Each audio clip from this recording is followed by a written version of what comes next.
Greetings everyone, welcome to our English Literature 3718 podcast about Julius Caesar. My name is Olivia Chabalala. And my name is Dakalo. The aim of this podcast is to analyze and break down the themes that we have chosen for this play. And also the events that led to the downfall of the two tragic heroes, which is Julius and Brutus. The play Julius Caesar was written by William Shakespeare in 1599.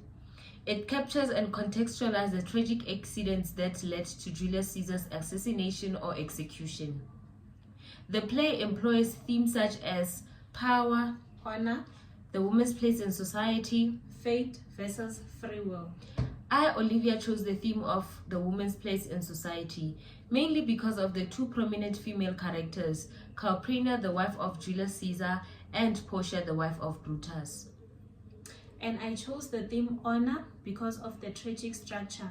Like many of Shakespeare's tragedies, Julius Caesar follows the downfall of the two tragic heroes, which is Julius Caesar and Brutus. They are both flawed and also considered honorable men in Rome. Their death signalized the resolution of the political chaos that was happening and also restoration of order in Rome. To begin with, I'll begin with the character of Calpurnia. Calpurnia is defined as a woman, as a caregiver, and also a wife to one of the most powerful men in Rome, Julius Caesar. One night when Calpurnia was sleeping, she had a dream of Julius Caesar's assassination. In the dream, we are given a vivid image of Julius Caesar's statue with multiple holes and blood pouring out, and the Roman people were laughing around. When she woke up the next morning, she decided to tell Julius Caesar about this dream. She pled with Julius Caesar not to leave the house, as she believes that the dream is a warning from the gods and also an omen against Julius Caesar's life.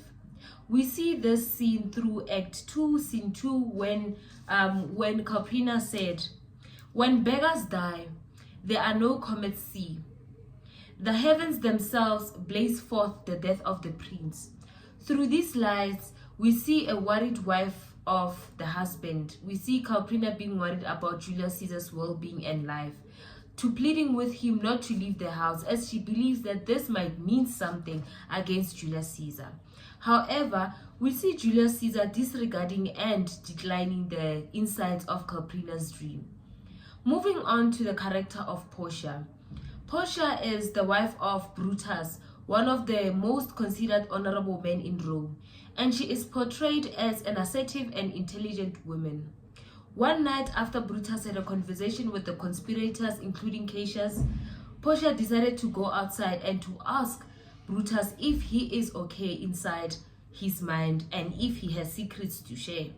However, Brutus declined the offer of Portia asking him about his well-being, and he said through Act 2, Scene 1, he is not well in health, and that is all.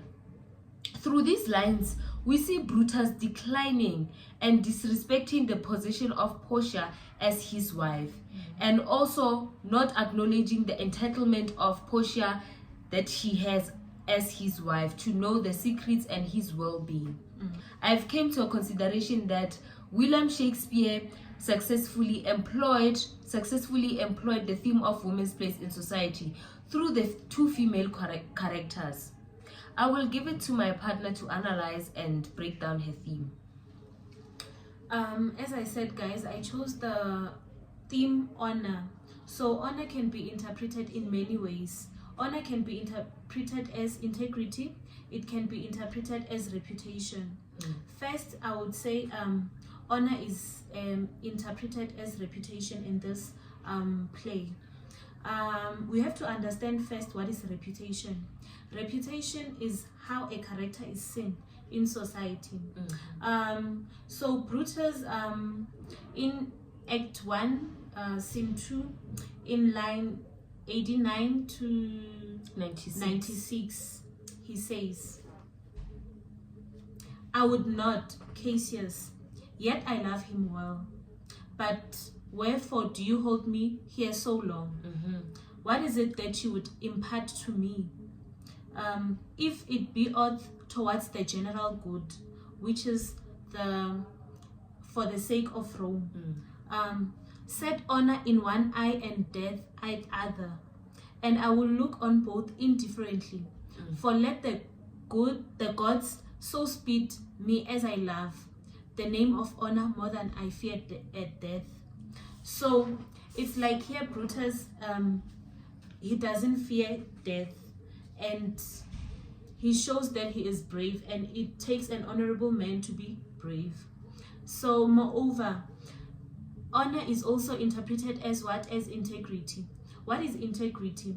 Integrity is a moral principle to be truthful and honest enough to do what is right.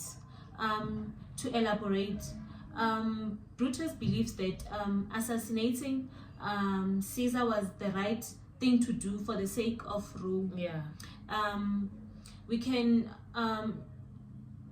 this is evident in Act 4, Scene 3, in line 254, where he says, and we must take the current when it serves. So I feel like Brutus believed that by assassinating Julius Caesar, it would be for the sake of Rome. It won't only benefit him, but also for the sake of Rome. This shows that he believes in the public duty of Rome. So my main argument would be, I feel like Brutus, he was not an honorable man. How can you be honorable yet still be part of the conspiracy? Yes, you plan to kill someone. So that's my main argument, that honorable men do not conspire with others to kill a leader.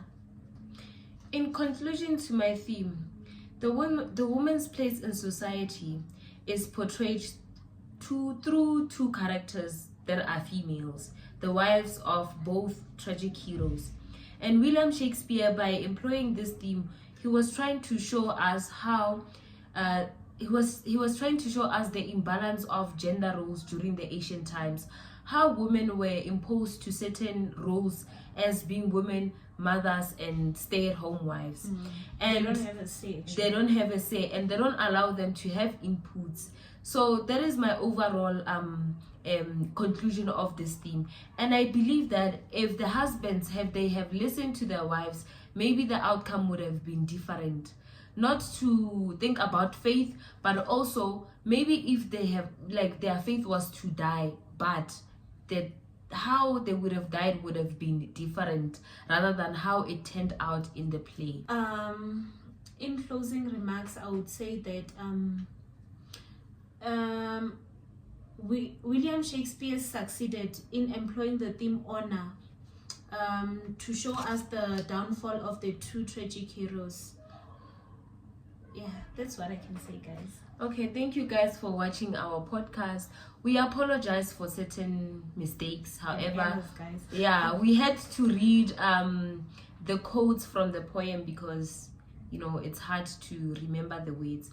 However, thank you guys for tuning in. Hope you liked our podcast.